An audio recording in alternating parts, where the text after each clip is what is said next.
તો મિત્રો અત્યારે વાગેલા છે રાતના 12 અને અમે અચાનક જ ઉઠીને ઘરના વાડામાં આવીને આ લબુબુને અત્યારે સળગાવવા જઈ રહ્યા છે. કારણ કે અમે 10-15 દિવસ પહેલાં ગોવા ગયા હતા અને અમારા છોકરીઓએ બંનેએ જીદ કરી કે અમારા માટે લબુબુ લઈને આવજો. અમે જે દિવસનો લબુબુ લાવ્યા છે એ દિવસના અમારા ઘરમાં બધા માંડા જ છે. અને કહેવાય ને કે હમણાં છોકરાઓને અચાનક જ એમ અત્યારે સૂઈ ગયેલા હતા અને ઊંઘમાંથી એમ અચાનક ચોંકીને ઉઠી જાય અને પછી ઉઠીને એવું કહે કે અમને સપનામાં લબુબુ આવીને બીવડાવતું છે. અમે પોતે આ વસ્તુ જ્યારે સ્ટાર્ટિંગમાં અમે આ વસ્તુ લાવવાના ને તો ત્યારે અમે ન્યૂઝમાં ને આ રીલ્સમાં ને બધામાં જોયું કે ભાઈ આ નેગેટિવિટી ફેલાવે છે, આમ છે તેમ છે. પણ અમને એમ કે ચાલ છોકરા જીદ કરતા છે તો એ લોકોને લાવી આપીએ. લાવ્યા એને 1-2 દિવસમાં અમને એવું લાગ્યું કે આ વસ્તુ અમે લાવ્યા તો ખરા પણ આ વસ્તુ એ લોકોને ખરેખર નહીં આપવી જોઈતી હતી. આ તો બંને લઈને હાથે હૂતી બી હતી. એ લોકોને અમે કીધું કે આ વસ્તુ આપી દો, આપણે આને ફેંકી દઈએ કાં તો સળગાવી દઈએ. પણ એ બંને છોકરીઓ કેવું જીદ કરે કે ના પપ્પા આ તો અમારી પાસે જ રાખવું, નહીં જ આપીએ એમ.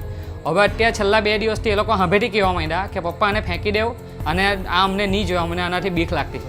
અને ખરેખર જે દિવસનું લાવેલા છે ને એ દિવસના અમારા ઘરમાં બધા માંડા જ છે, નેગેટિવિટી છે.